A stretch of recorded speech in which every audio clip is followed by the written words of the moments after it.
Balik tayo dito sa usapin ng confidential funds. Siyempre, fina-finalize na itong budget para sa susunod na taon, 2024. At sa paghihimay po ng mga senador, gusto po nilang ibalik. Meron pong mga senador, parang siya ata ito ka-coffee, na mga senador na gustong ibalik ang confidential funds para sa tanggapan ni Vice President Sara Duterte. Kasi ang nangyari dyan, sa House of Representatives, di ba, i-realign kasi itong mga confidential funds na ito doon sa mga agency na tumututok sa pagprotekta sa ating teritoryo, particular po dyan sa West Philippine Sea. At nadawit na po dyan ang namawawala no, ng confidential funds itong Office of the Vice President at ang Department of Education. Pero pagdating ng Senado, syempre, dalawa yan lagi ka-copy. Lower House, Upper House, yung House of Representatives natin. Syempre, aakyat pa yan ng Senado, pag-uusapan yan. Again, numbers game ito, ka-coffee, no? Magbobotohan ito mga to, kung sangayon ba sila o hindi. Ayan, deserve ni Sara. Siyam na senador ay napaulat na gusto nilang ibalik ang confidential funds. Sino itong mga senador na yan? Obvious naman ka-copy. Kung inyo makikita dyan sa litrato na yan, nandiyan po si Cynthia Villar, si Lito Lapid, si Bong Revilla, si Estrada, Chico Estrada, Pia Cayetano, Robin Hood Padilla, Bongo, Tolentino, at si De La Rosa, itong mga senador na ito ko-copy. Sige, basahin natin itong balita na ito. At least 9 senators. Ang problema, kung magbobotohan sila, 24 yan eh. Less than the majority pa ito, no? So hindi pa mag-work yan. At least 9 senators reportedly want Vice President Sara Duterte to have 625 million in confidential funds back despite the House of Representatives decision to channel it to other government agencies.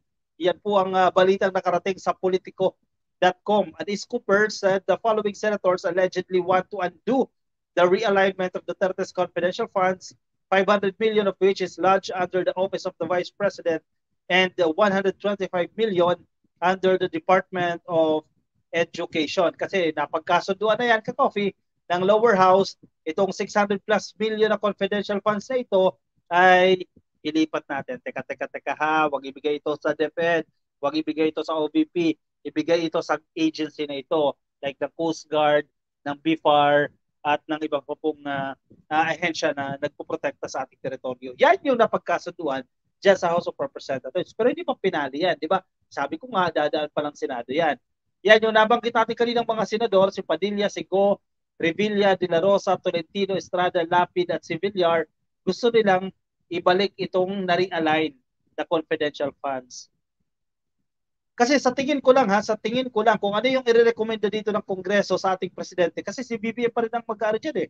Ang final say dyan, siya pa rin ang lalagda dito. Dahil kung ayaw niya dito, madali lang yan, i-veto niya ka-copy, no? Kung tinanggalan ng confidential funds ang OVP o ang DepEd at gusto ni PBBM meron yan, pwede niyang i-veto yan. Vice versa, no? Kung nilagyan at ayaw ni PBBM, pwede niyang again i-veto yan. Pero sa tingin ko, kung ano yung magiging rekomendasyon dito ng joint Congress, no, itong House of Representatives at ng Senado, yan na po ay ilalagdaan ng ating presidente. Sa tingin ko 100% ano ba? Sure tayo. Basta kung ano yung rekomenda, pipirmahan ni PBBM yan. Senator Cayetano is said to be supportive of reinstating Duterte's confidential funds if she can justify the need for them. Na-justify na naman yan, Kakopi, no? Ilang sessions na yan. Malinaw naman yan. For sure, kung papatawag ulit yan, wala na, hindi na kailangan, no? Ng kunyari, sige, special session, i-justify ni Vice President. Sa tingin ko, yung arguments na ni-raise nila during the budget hearing, yan lang din yan, ka-copy. No? Parang there's no need to call for a special session para i-justify ito dahil in the first place, na-justify na po yan.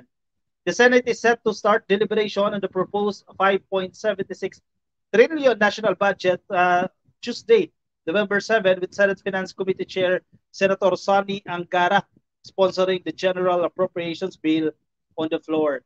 Duterte's allocation was part of the 1.2 billion in confidential funds that the House realigned to agencies focused on the West Philippine Sea. Ayan nga ka-copy ng sinasabi natin kanina. Anong say ninyo? Sige, share ang inyong opinion, reaksyon dyan sa ating comment section. Dapat bang ibalik ang natanggal na realigned budget? Ano sa tingin ninyo dyan ka-copy, no?